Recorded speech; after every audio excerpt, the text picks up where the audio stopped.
Hoy es un día especial, aunque muchos no se hayan dado cuenta, porque vivimos en un tiempo o bajo calendarios que no son los que nuestro Señor estableció en su momento. Entonces todo esto trae mucha confusión a nuestras vidas porque nosotros estamos viviendo o moviéndonos en base a calendarios, un calendario que se basa, ¿no?, en el movimiento del sol. Entonces, por eso muchas veces hay como dificultad para poder transmitir y para poder vivir incluso, ¿no?, el gozo, la alegría de que el Señor quiere que nosotros estemos viviendo en base a los tiempos que el Dios de los cielos abre. Vamos a leer en Levítico 23. Yo sé que para muchos de la congregación esto pues es otra vez más.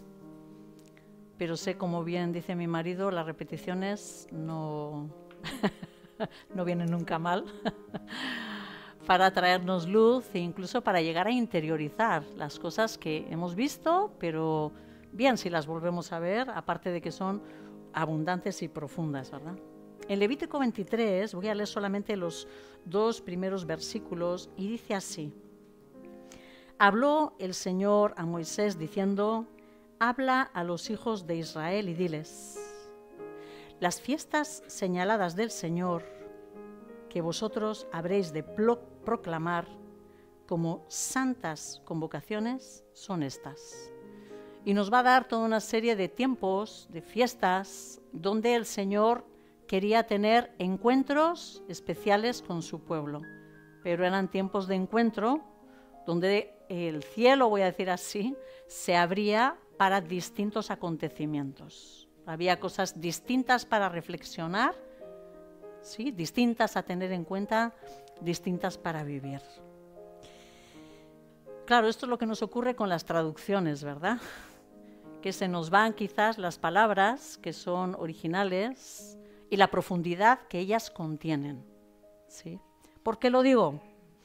Porque el Señor, aquí en esas fiestas señaladas que traduce, yo tengo ahora la Biblia de las Américas, pero seguramente vosotros tenéis alguno, Reina Valera, creo que dice lo mismo, ¿no? Sí, es una traducción ¿de qué? De una palabra hebrea que dice moed, en plural, moedim. ¿Qué significa esto? Amados, fijaros que yo tenía aquí varios apuntitos pensando en que vamos a hacer un resumen, voy a hacer un examen. Pensé. ¿Quién sabe qué es eso del moed o el moedim? Convocatoria, tiempo, ciclos, tiempos señalados sobre todo, ¿sí? Hay un tiempo señalado. Hay un momento de reunión, hay un lugar de reunión, ¿sí?, donde el Señor quiere decir algo, o tiempos especiales, ¿verdad? Y nosotros a eso pues le llamamos festividades, fiestas, festivales, depende de la traducción, se le llama de una forma u otra, ¿vale? Pero el Señor lo que está diciendo a su pueblo es: quiero tener tiempos con vosotros, y estos tiempos los vais a celebrar, ¿sí? Van a ser tiempos concretos durante todo el año. Y entonces, si uno sigue leyendo la redacción de Levítico 23, nos vamos a encontrar con que hay varias fiestas. Entonces, sí que me gustaría de que vayamos haciéndonos una composición. Para aquellos que tomáis nota, por ejemplo, ¿verdad?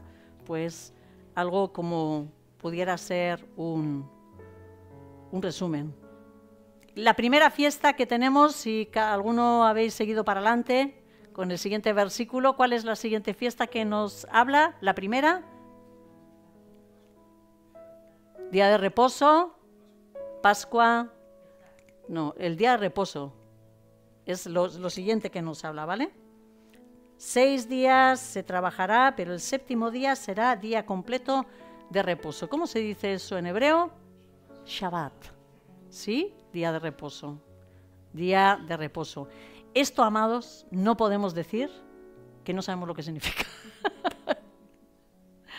¿Sí? Porque yo sé que Marcela, por activa y por pasiva, el padre le ha dicho, mira, explícalo así, así, por arriba y por abajo. Día de reposo. Es en lo que hemos estado reflexionando durante, pues no sé cuánto, Marcela. Bueno, meses. Además, como lo hacemos cada 3, nos vamos haciendo, ¿verdad? Alternando, pues entonces se alarga más cada enseñanza, ¿no? Con lo cual, este Shabbat, al cual nos lleva a ese descanso tras la creación, que apunta ¿a quién? ¿A quién? Ah, vale. Sí. Cristo es nuestro reposo. Cristo es la plenitud. Cristo es aquel ante el cual podemos descansar. Todo está completo en Él. Todo está hecho en Él. Entramos en Cristo, entramos en reposo, amados. ¿Sí? Y bueno, y el que quiere meditarlo más despacio, pues escucha las grabaciones. Bueno, las tiene que pedir a Itziar para poder escucharlas. Pero ahí está, Shabbat. Esto es un tiempo que el Señor nos llama, ¿cada cuánto? Cada 7 días. Cada semana hay un tiempo de encuentro con el Señor para meditar en el descanso, para meditar en lo completo de todas las cosas en Cristo Jesús, ¿verdad? Y luego comienza ya, como habéis dicho, a entrar en lo que nos vamos a encontrar son como 2 grandes bloques de fiestas, ¿sí? Hay festividades que pertenecen a la primavera y hay festividades que pertenecen al otoño. Muy bien. Sí, las festividades de primavera están completamente cumplidas. Ahora, en nuestros tiempos, cuando se escribieron, y se estaba Moisés escribiendo todo esto, entonces no, ¿verdad? Pero hoy es el día que podemos decir, ya, lo vemos. Antes era algo profético, algo que lanzaba hacia un futuro, algo se tiene que cumplir, ¿sí? Y hoy ya miramos para atrás a esas fiestas, no es algo ya que para nosotros tiene que suceder, sino que sucedió. Miramos al pasado, ¿no? Ya sé que hoy no toca estas fiestas porque no estamos en primavera, pero sí que quería hacer un repaso, sobre todo para que activemos la mente. Y quizás algunas otras personas que no han escuchado nunca esto, pues pueda servirles, ¿verdad? Para tener un concepto y un entendimiento de que cada cosa que el Señor ha convocado y ha hablado en su palabra, aún en el Antiguo Testamento, ¿sí?, tiene un mensaje vivo para cada uno de nosotros. Es algo muy útil que lo entendamos, ¿sí? Entonces, la siguiente fecha, la siguiente fiesta que está señalada ahí es, como habéis dicho, la Pascua o el Pesaj, ¿verdad? ¿Y qué ocurría en esa fiesta? En esa fiesta no es un día, en realidad es un momento, ¿sí?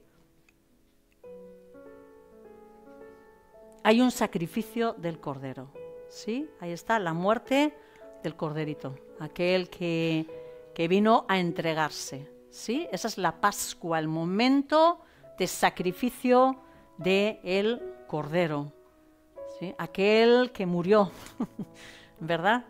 Hace ya muchos años, ¿no?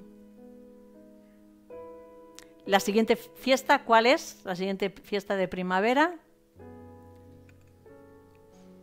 Sí, antes de primicias voy a poner la otra solo por el orden, por nuestro entendimiento. Eso es, los panes sin levadura, ¿sí? A la tarde se sacrifica el cordero, ¿sí? Nos llevamos el corderito a casa, sacrificado. 6 de la tarde, recordemos esto, lo quiero aclarar, los días para Dios comienzan a la tarde, amados, ¿sí? Los días para Dios comienzan a la tarde. Esto lo vemos en Génesis. Y fue la tarde, y fue la mañana, y fue el día primero, ¿sí? Así que por eso quizás los judíos mantienen esto todavía, ¿sí? La tarde y la mañana. Entonces, ahí comienza el siguiente día, donde entramos en los panes sin levadura, que nos van a hablar de acontecimientos que tuvieron el pueblo de Israel, ¿verdad? Pero apuntaba a todo esa siembra que se hizo, esa sepultura, esa semilla de los cielos que ha venido, es sepultada, es enterrada en la tierra para que luego pueda traer mucho fruto, ¿verdad? Y la siguiente fiesta que habéis dicho es primicias, que se celebraban en los mismos días, pero este tenía que coincidir con, no recuerdo ahora exactamente, pero fue el primer día de la semana, ¿sí? En las primicias se entregaba en la cosecha esos primeros frutos, ¿verdad? ¿A qué acontecimiento, con qué acontecimiento estaba relacionado las primicias? Con la resurrección de Jesucristo, ¿sí? Como primicias, que dice la palabra. Él es la primicia, ¿verdad? Él es el primero en todo, ¿sí? El resucitado de entre los muertos, Él sale a la vida. ¿Y cuál es la cuarta fiesta que pertenece a la primavera? Dice el Señor que 7 semanas, contarás 7 semanas. La fiesta de Pentecostés. 7 semanas después, al día siguiente de las 7 semanas después, ¿sí? 7 semanas, 49 días, al día siguiente, al 50, Pentecostés. De ahí viene la palabra, ¿no? De penta, de 50, ¿no? Pentecostés. ¿Y qué es lo que el Señor entrega en esta fiesta? Al Espíritu Santo. Al Espíritu Santo.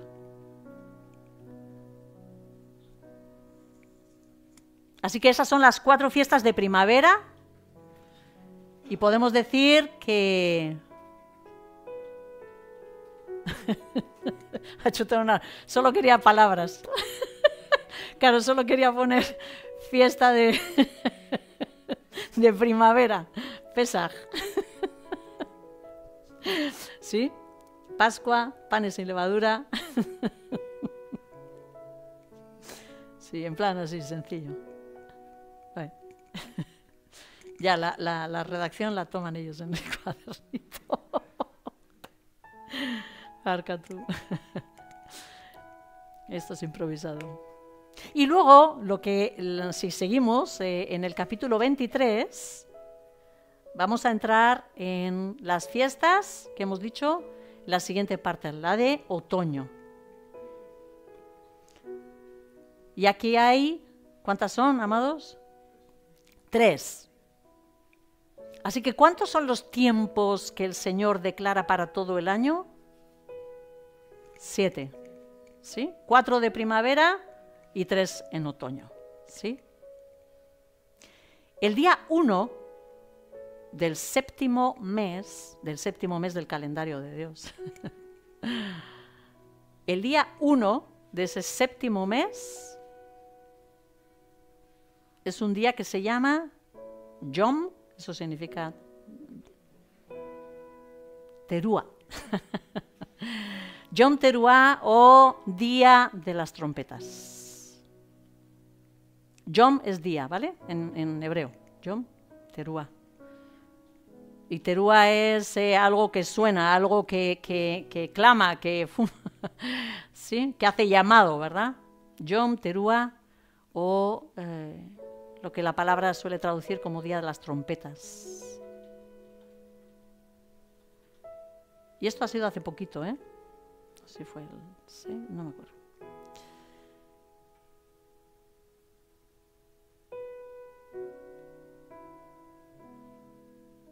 Primera de Corintios 15 nos dice que va a haber un acontecimiento poderoso cuando suene la trompeta. Cuando suene la final trompeta. ¿Qué es lo que va a acontecer con la final trompeta, amados? Bueno, como no hay acuerdo, lo leemos, ¿vale? Dice 51. Primera de Corintios 15, 51 dice: He aquí os digo un misterio, no todos dormiremos, pero todos seremos transformados en un momento, en un abrir y cerrar de ojos, a la final trompeta, pues la trompeta sonará y los muertos resucitarán incorruptibles y nosotros seremos transformados. Cuando el Señor venga, en esa segunda venida, habrá toque de trompeta. Es un anuncio de la segunda venida de nuestro Señor Jesucristo. ¿Sí? Y ahí será al principio del mes séptimo. En el día 10 de ese mes séptimo, si seguimos leyendo Levítico 23, ahí hay ese día que yo creo que habéis dicho vosotros, el Yom Kippur. ¿Y qué significa Yom Kippur? ¿Día de qué? Día del perdón, de la expiación, ¿sí? Quitamos la culpa, ¿sí? Este día es un día de humillación, es día de tristeza, es día donde clamamos y nos ponemos a cuentas con el Señor. Queremos quitar nuestra culpa de encima, la expiamos. ¿Esto no es de lo que os ha estado hablando José Ignacio? Expiación, ¿verdad? Y el día 15 entra la última fiesta, que es la fiesta de Sukkot o fiesta de tabernáculos. Fiesta de la cosecha también se le llama, ¿vale? Y esta empezó ahora, esta semana de octubre, ¿sí? 6 de octubre empezó esa fiesta. Y la palabra dice así, vamos a leer qué es lo que dice esta fiesta. Voy a hacer un examen de observación, ¿vale? De forma que vais a ser vosotros los que digáis cuáles son las características que tiene esta fiesta. Quiero que estemos atentos, ¿sí? Los que ya lo hemos escuchado y tal, yo sé que tenéis ventaja, así que los demás atentos, que nos ganen. Dice así, 33, voy a leer del 33 al 43. Y el Señor habló a Moisés diciendo: habla a los hijos de Israel y diles: el día 15 de este mes séptimo es la fiesta de los tabernáculos. Se celebrará al Señor por 7 días. El primer día es Santa Convocación, es decir, es Shabbat, ¿sí? No haréis ninguna clase de trabajo servil. Durante 7 días, ¿cuántos he dicho? 7 días presentaréis al Señor una ofrenda encendida. Es decir, una ofrenda que se va a quemar, ¿sí? De fuego. Ígnea, dice alguna otra traducción. El 8º día tendréis Santa Convocación, es decir, Shabbat. Y presentaréis al Señor también una ofrenda encendida. Dice, es asamblea solemne. No haréis trabajo servil.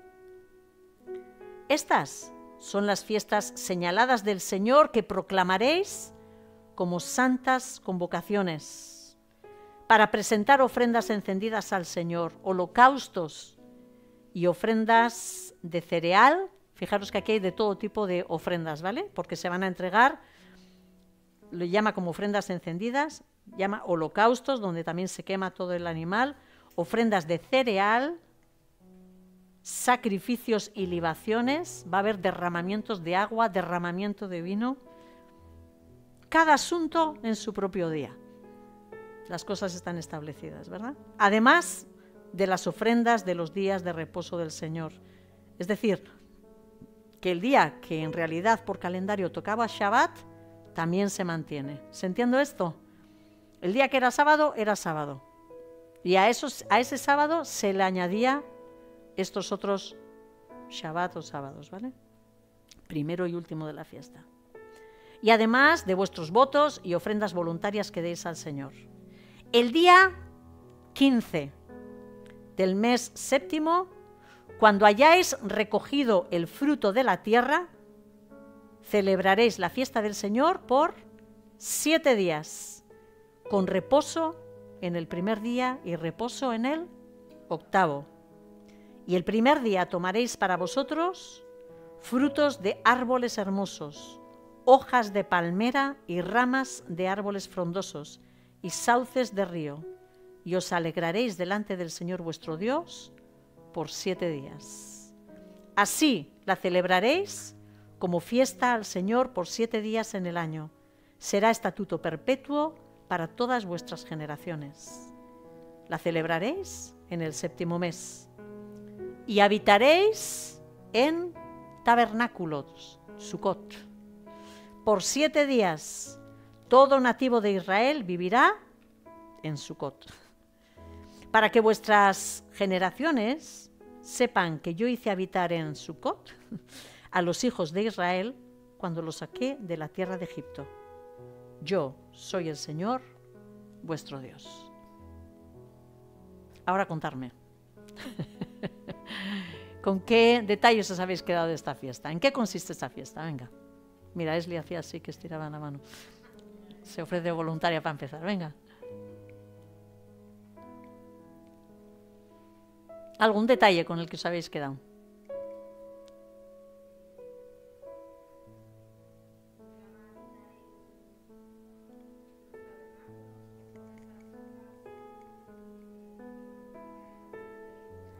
Ya, eso ya. Lo que dice aquí, ¿sí? Observación. Lo otro ya es interpretación, ya es un paso más allá. ¿Sí? Les está diciendo al pueblo que tienen que habitar los 7 primeros días, ¿dónde? En tabernáculos o sucas, ¿verdad? Vale, tienen que estar viviendo en chabolitas. ¿Qué es esa suca?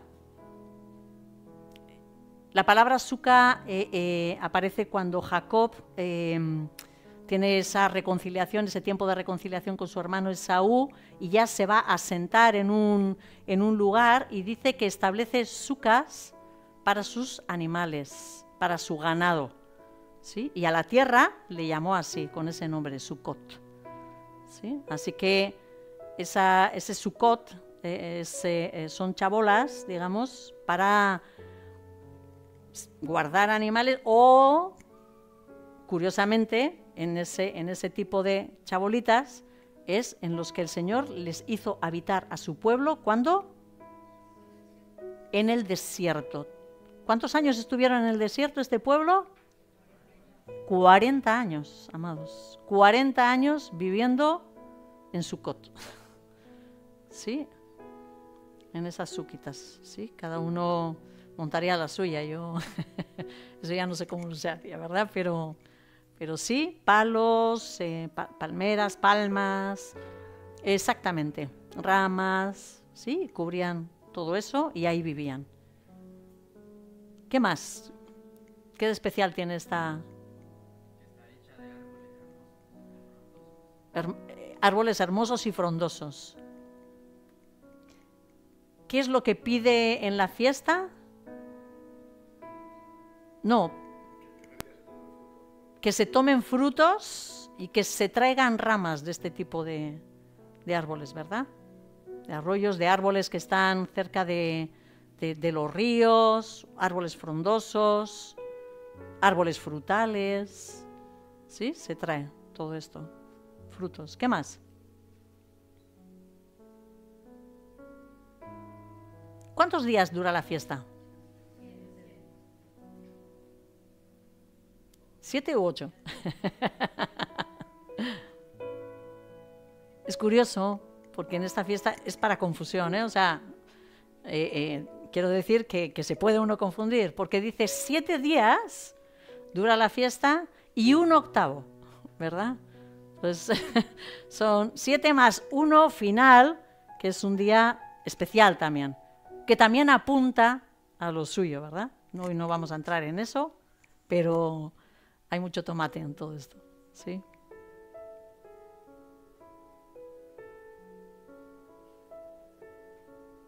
Es una fiesta de cosecha, ¿sí? Que se realiza después de terminar la cosecha de la tierra. Algo más, es una fiesta, ¿que es una fiesta triste como la de Yom Kippur? No, tiene que ser una fiesta alegre, amados. Era una fiesta donde disfrutaban, y yo no sé si todavía lo hacen o los que hacen, pero dicen como que nadie sabe lo que es la alegría si no ha vivido Sukkot en Israel, ¿no? Porque, bueno, hasta los sacerdotes debían de salir, bailaban, hacían malabares y, bueno, estaban ahí todos gozándose, manifestando eso que tanto nos cuesta a Casa de Oración, ¿verdad? El deseo, la pasión, la alegría que tenemos de conocer a nuestro Señor, de que nuestro Señor es aquel que nos bendice, ¿verdad? Nosotros somos tan recatados que yo creo que es algo que al Señor le encantaría romper de nosotros, ¿sí? Y el poder ser libres para disfrutar, para salir como los niños y bailar, si quisieras, ¿no? Y poder decir delante de tu Señor, te amo, Señor, porque verdaderamente eres lo mejor que me ha pasado. Es una fiesta alegre, amados, muy alegre, muy alegre. Y como he dicho, toda fiesta o todo día especial era una señal profética. Apuntaba a un acontecimiento. Esto traía un mensaje, ¿verdad? Y analizando, yo diría que el primer significado que yo le daría a Sukkot es tiempo de venidas. Tiempo de venidas del Señor. En este tiempo el Señor se ha ido manifestando al mundo. En estas fechas de esta fiesta. Mirad, Éxodo 25, versículos 8 y 9. Ahí el Señor da una orden a Moisés. Él anhelaba algo profundamente que lo sigue anhelando, amados. Y es estar con nosotros, estar con su pueblo. Dice en Éxodo 25, 8 y 9, y que hagan un santuario para mí, para que yo habite entre ellos, conforme a todo lo que te doy a mostrar, conforme al diseño del tabernáculo y al diseño de todo su mobiliario, así lo haréis. Porque ese tabernáculo iba a ser reflejo de ¿qué, amados?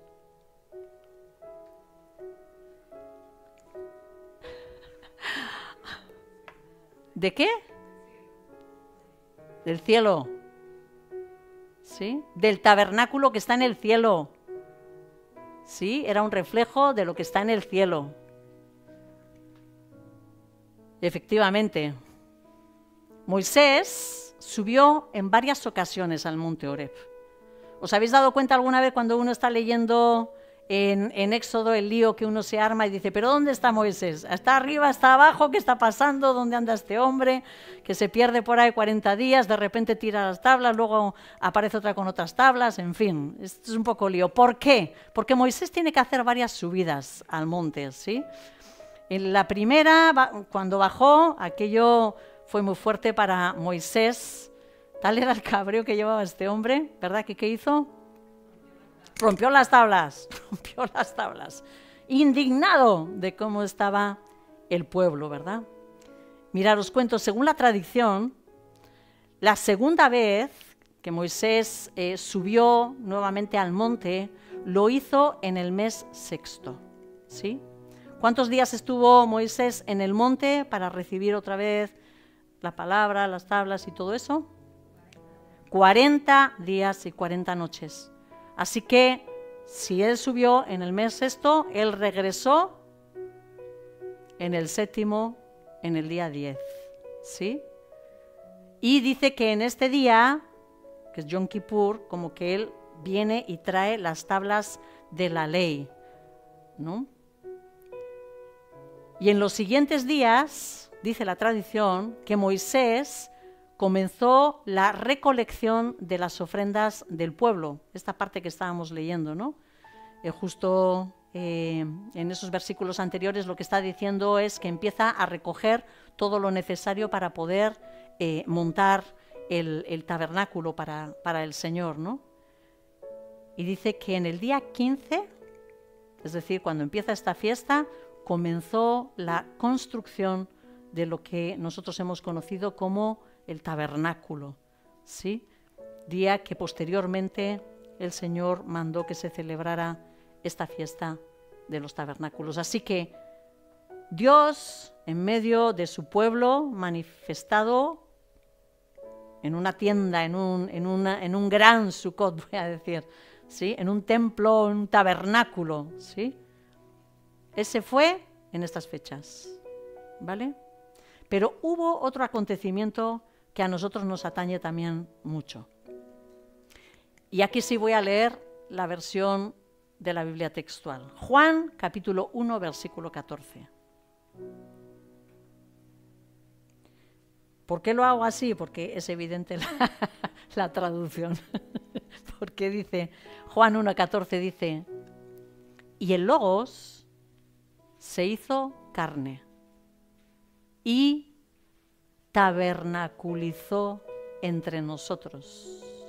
Ese habitar, amados, viene de la palabra Sukkot, ¿sí? Él se estableció como tabernáculo, como presencia de Dios entre nosotros y contemplamos su gloria, gloria como del unigénito del Padre, lleno de gracia y de verdad, ¿sí?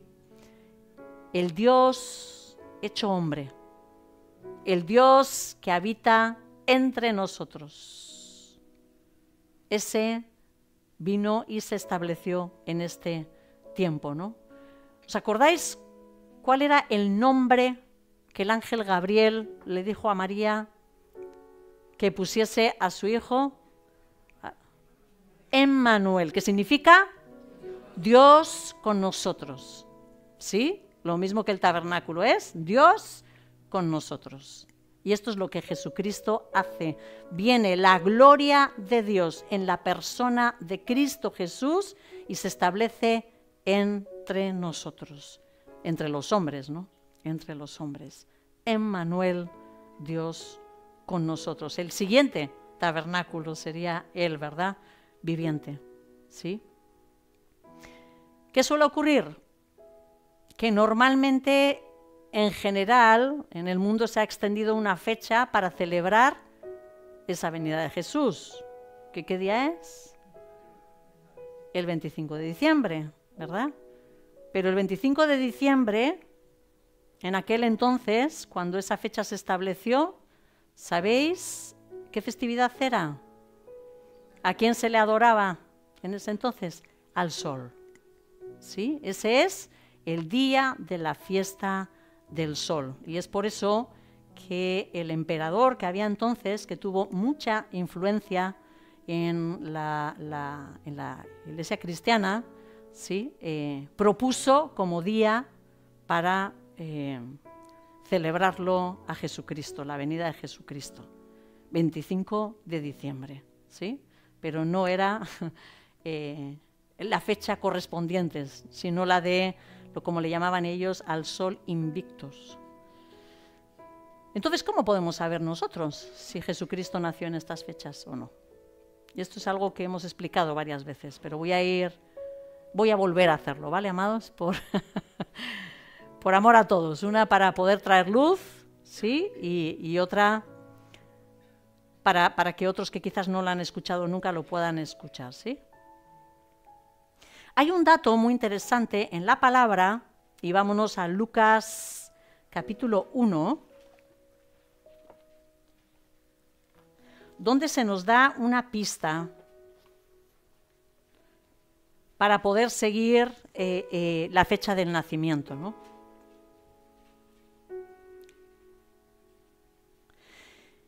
En Lucas 1 tenemos la narración de los padres de Juan el Bautista, ¿sí? De Zacarías y de Elizabeth, que están hablando ahí como que, bueno, ella no podía tener hijos, y nos dice en el versículo 5 a qué grupo sacerdotal pertenecía este hombre.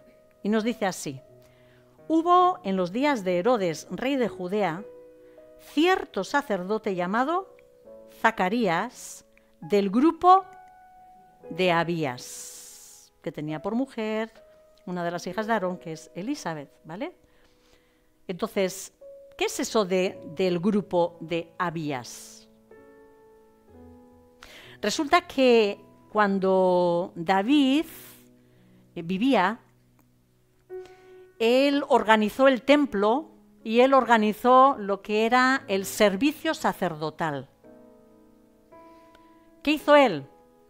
Él dijo: los sacerdotes van a ir por grupos en base a familias. Y estos sacerdotes van a servir durante una semana, un turno de Shabbat a Shabbat, ¿verdad? En uno entran y en otro Shabbat salen, y allí sirven hasta entra el siguiente grupo, ¿vale? Uno está saliendo y otro está entrando, ¿sí? Y lo que hicieron fue echar a suertes cómo iba a ir el orden de las familias. Este orden se respetó siempre. ¿Se entiende esto?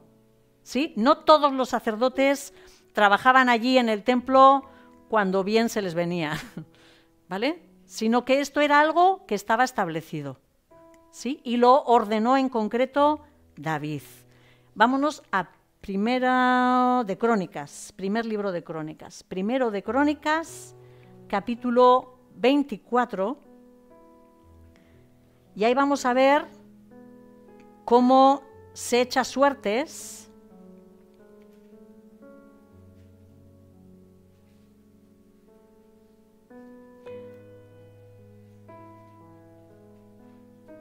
y cuándo toca a la casa de Abías. Eso es lo que necesitamos saber, cuándo le tocaban a estos señores. Dice: la primera suerte tocó a Joyarib, la segunda a Jedaías, la tercera a Harim o Harim, la cuarta a Seorim, la quinta a Malquías, pum pum, pum pum, y dice en el versículo 10, la séptima a Cos, la octava a Abías. Aquí lo tenemos. ¿Cuál era el turno de Abías en su servicio sacerdotal? Los de la familia de Abías les tocaba a él el octavo, ¿sí? Primera semana, primer turno. Segunda semana, segundo turno. Tercera semana, tercer turno, ¿sí? Así, uno detrás del otro.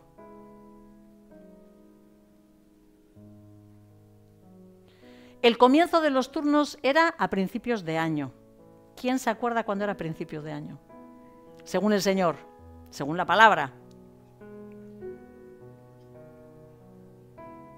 En el mes de Abib. En el mes de Abib, sí, donde luego se da la Pascua, efectivamente, pero ya es el día 14 donde se da la Pascua, ¿sí? En el mes de Abib. ¿Sabéis una de las cosas fundamentales que marcaba este mes de cuándo empezaba el año? La cebada, la cosecha de la cebada. Bien. Esto más o menos, para que nosotros nos aclaremos en qué, más o menos, en qué fecha suele ser de nuestro calendario, para que vengamos aterrizando. Marzo, abril, por ahí, ¿vale? No coincide con nuestros tiempos. Marzo, abril, vamos a echarle, ¿sí? Si contamos 8 semanas, tenemos 1 mes y pico, 2 meses y pico, perdón, 2 meses, ¿sí? Si el año comienza entre marzo y abril, Zacarías entra a trabajar al templo en el turno de entre mayo y junio. Y allí se le revela Gabriel. ¿Y qué le dijo? Que su mujer iba a tener un hijo, eso es, que Elizabeth se iba a quedar embarazada, que iba a tener un hijo.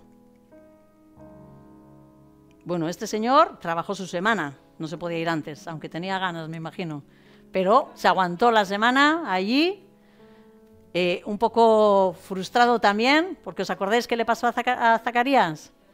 Se quedó mudo, le castigó al ángel, ¿eh? Tienen autoridad. Lo castigó. No has creído. Mudo, para que reflexiones en vez de hablar. ¿Verdad? Este señor llega, o sea, termina, digamos, su turno, mayo sobre junio, y sale a su casa. Entendemos que Elizabeth, según la promesa del Señor, en junio queda embarazada. Y dice la palabra, vamos aquí en Lucas 1:36, nos dice, está aquí el ángel hablando con María, ¿vale? He aquí tu parienta Elizabeth en su vejez también ha concebido un hijo. Este es el 6º mes para ella, la que llamaban estéril. Es decir, y si alguien, porfa, no lo entiende, me decís, ¿vale? Intento. Es decir, ¿cuándo le dio anuncio el ángel a María de que ella se quedaba embarazada de Jesús? ¿Cuándo le dio? En diciembre. ¿Por qué sabemos que es diciembre? O sea, ¿cuántos meses de embarazo tenía María? ¿Elizabeth? 6. Si su marido salió del turno en junio más 6 meses, hemos llegado a diciembre. Cuando Elizabeth ya estaba de 6 meses, es diciembre. Y en este momento, María va a ser llena del Espíritu Santo y queda embarazada de Jesús. ¿Sí? Se encuentra con ella, tienen el encuentro, etcétera, etcétera, que nos narra aquí en Lucas. Una mujer que queda embarazada en diciembre, ¿cuándo da a luz, amados?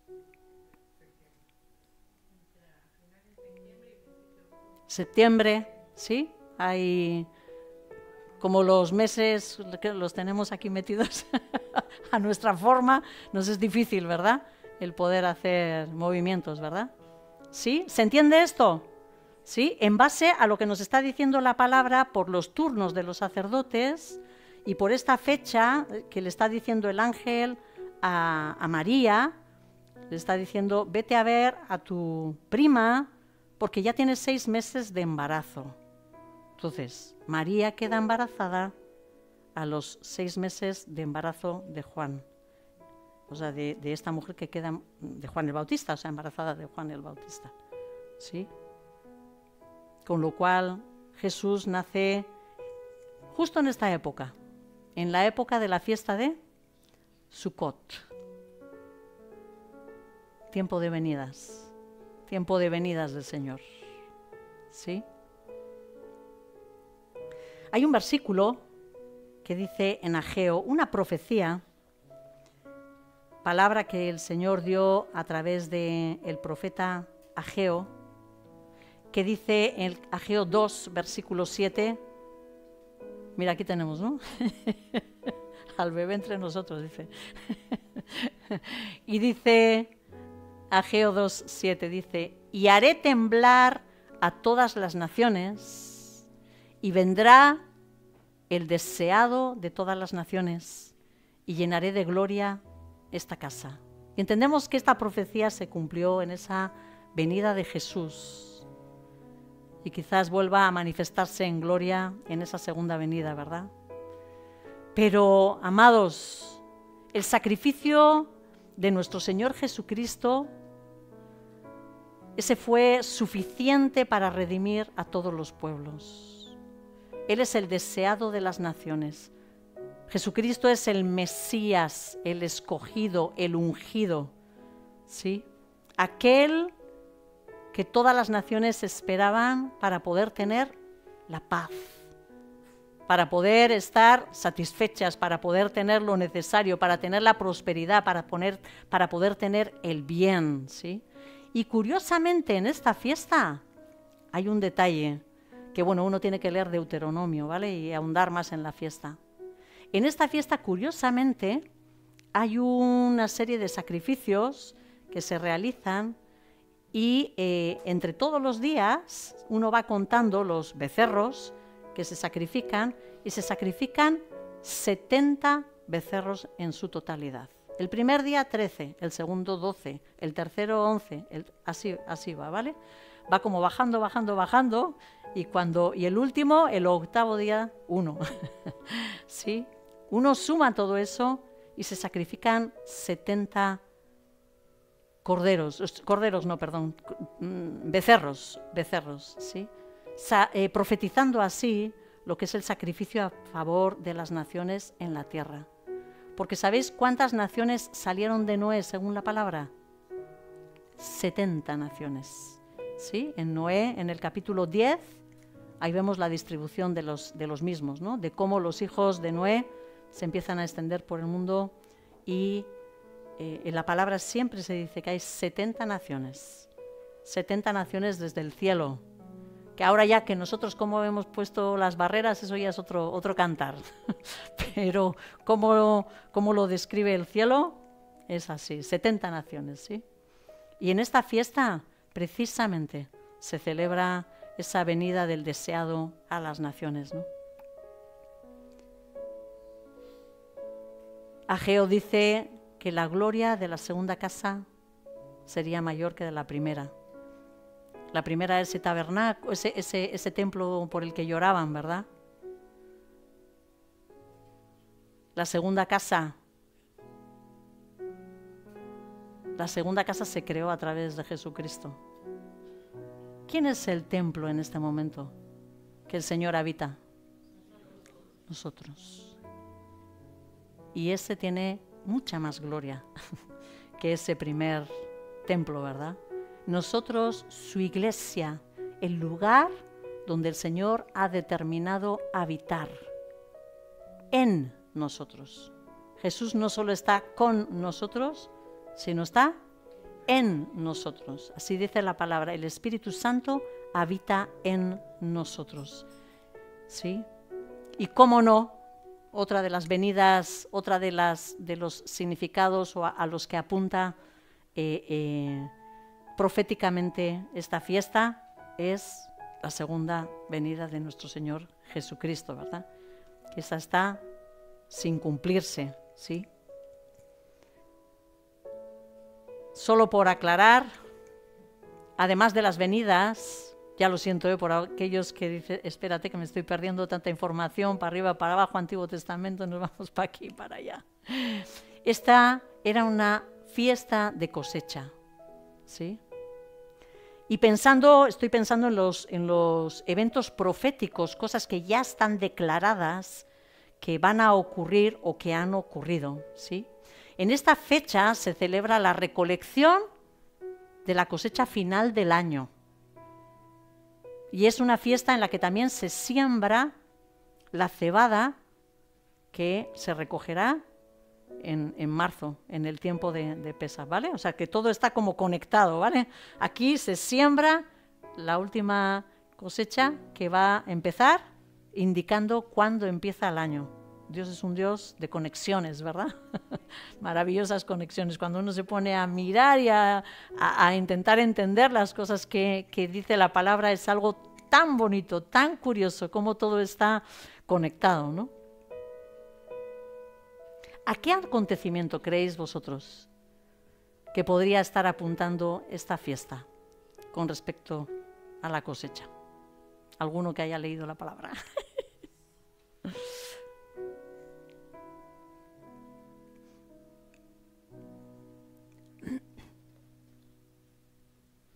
Vámonos a Apocalipsis 14. ¿Eh?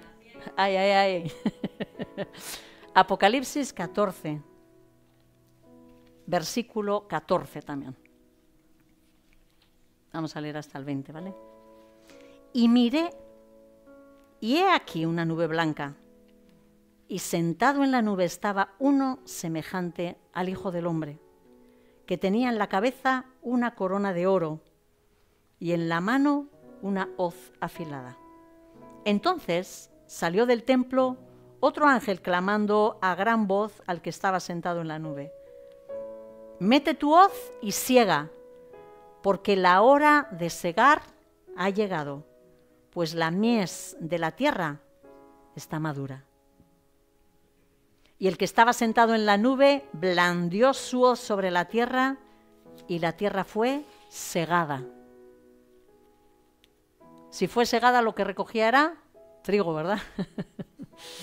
Salió otro ángel del templo que está en el cielo, que también tenía una hoz afilada.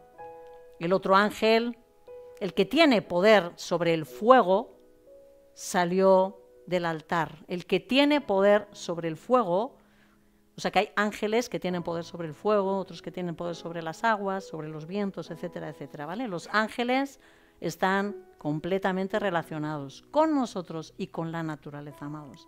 Y dice, salió del altar y llamó a gran voz al que tenía la hoz afilada, diciéndole: mete tu hoz afilada ahí, vendimia los racimos de la vid de la tierra, porque sus uvas están maduras. ¿Estamos recogiendo uvas? ¿Vosotros creéis que recogían uvas? Vamos a ver qué es lo que recogía. Dice, el ángel blandió su hoz sobre la tierra y vendimió los racimos de la vid de la tierra y los echó en el gran lagar del furor de Dios.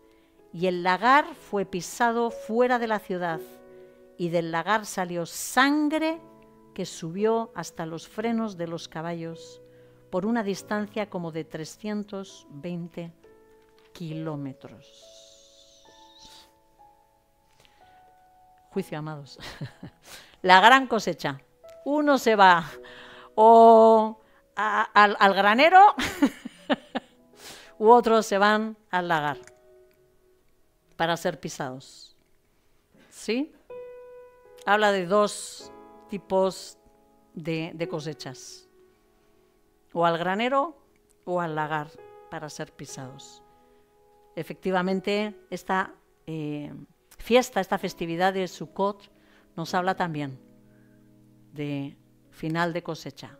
Recojo a los míos, los guardo en el granero, vienen conmigo, entrego recompensas o cierro la historia, destruyo a mis enemigos, ¿no? Fijaros que el Señor quería que este año reflexionásemos en esta fiesta sobre su primera venida en la tierra. Esa venida suya en forma de hombre. Quizás el año pasado yo creo que nos centramos sobre todo, no sé si en las bodas del Cordero. Pero este año el Señor nos daba esa palabra, ¿no?, para los niños, ¿no?, donde estaba diciendo que Él se tabernaculizó entre nosotros. Y os quiero compartir algo que yo sentía, ¿no?, mientras que estaba intentando reflejar todo esto en el ordenador para poder compartiros, ¿no?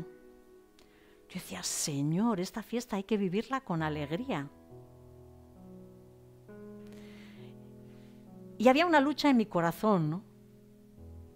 Porque, claro, es de enorme gozo para nosotros saber que el Dios de los cielos viene, se hace hombre, ¿no? Y que Él en su misericordia nos saca de medio de ese reino de las tinieblas y nos establece en el reino de su luz admirable, ¿verdad? Ahí donde nosotros estábamos sumidos, ¿no? Pero yo decía, Señor, pero tu hijo tuvo que humillarse a tal punto de asumir una naturaleza de siervo. Y doy gracias al Espíritu Santo porque cuando nuestra hermana justo declaraba esa palabra, ¿no? Esa palabra que la tengo aquí escrita, ¿no? Amados, a Jesucristo le costó tanto el entregarse y venir aquí a la tierra por nosotros. Le costó todo. Abrimos Filipenses, ¿sí? En el capítulo 2.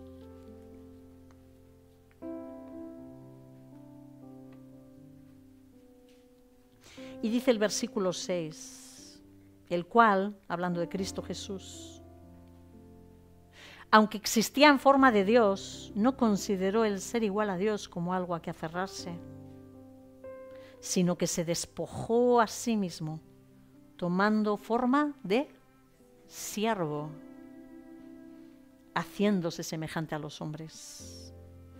Y hallándose en forma de hombre, se humilló a sí mismo haciéndose obediente hasta la muerte y muerte de cruz, por lo cual Dios, también le exaltó hasta lo sumo y le confirió el nombre que es sobre todo nombre, para que en el nombre de Jesús se doble toda rodilla de los que están en el cielo y en la tierra y debajo de la tierra, y toda lengua confiese que Jesucristo es Señor, para la gloria de Dios Padre. Señor, decía mi corazón, esa lucha, ¿no? Lo tenemos que celebrar con gozo. Y cuando me puse a escribir, ¿no? A escribiros esto, el conflicto de mi corazón, hubo una palabra tan clara que vino a mí, con gozo. Con gozo, porque cuando el Padre veía a su Hijo tomar esa forma de siervo, Él veía a su Hijo obediente. Ese Hijo que no tiene otro objetivo en su existencia que el deleitar a su Padre. Porque ese Padre veía orgulloso a ese Hijo despojándose de esa gloria que le rodeaba, manifestándole el amor más profundo que puede existir. Es una fiesta de gozo, porque Jesucristo, a pesar de que Él fue inmolado, que este fue un tiempo de inmolación para Jesús, el tener que entrar en un hombre, o sea, hacerse hombre, limitarse a forma de siervo, ¿no? Para poder vivir entre nosotros, para poder hacer una obra de redención en medio de nosotros y vencer a todo lo que el pecado había conseguido hacer en esta creación, no solo en esta, amados, pecado en el cielo, que golpeó y ensució los cielos en esa rebelión de los ángeles, pecado en la tierra, el cual contaminó a las personas y a la naturaleza, la cual está, dice la palabra, bajo frustración, esperando a que nos levantemos los hijos para hablarle de esa libertad gloriosa que tenemos en Él. Su Hijo Jesús, yo sentía que decía con gozo,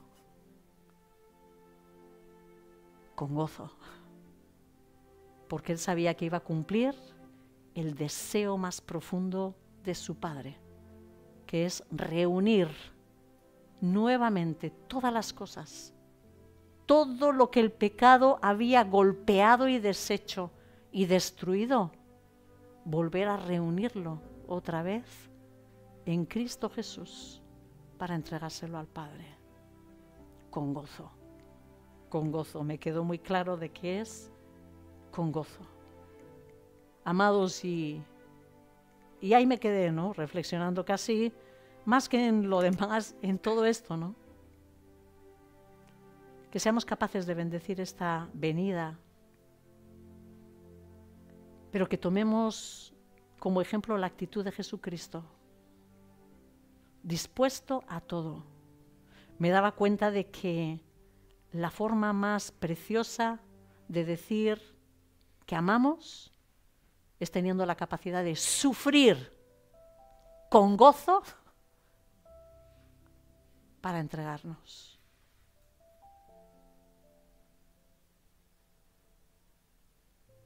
Ese es el sacrificio más elevado que podemos dar a nuestro Dios y Padre.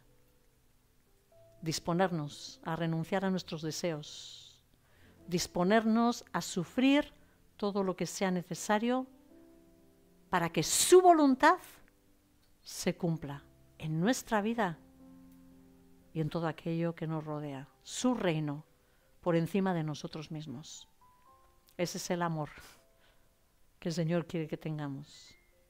Con gozo, amados, no arrastrándonos y diciendo, no, qué horror, otra vez tengo que dejar de hacer mi voluntad, no lo soporto, esto es tremendo, cómo sufro, pobrecito de mí, ¿verdad?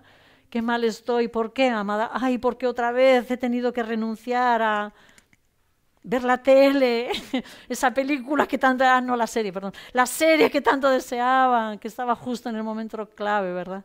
Y el Señor me dijo, ponte a orar. No sé, amados, cada uno, ¿verdad? Nuestras batallas, ojalá sean un poco más elevadas, ¿verdad? Que eso. Con gozo, con gozo, con gozo. Que el Señor nos lleve en este tiempo a declarar su gloria con gozo. Señor, y te damos inmensas gracias, Señor Jesús, por no haber visto estorbo ninguno en todo el dolor tan tremendo, Señor, que te esperaba al despojarte de tu gloria, de tu estado al lado del Padre, por haber soportado, Señor, el entrar en esta creación que tú mismo hiciste, Señor, como palabra, como verbo que tú eres, por haberte visto humillado una y otra vez,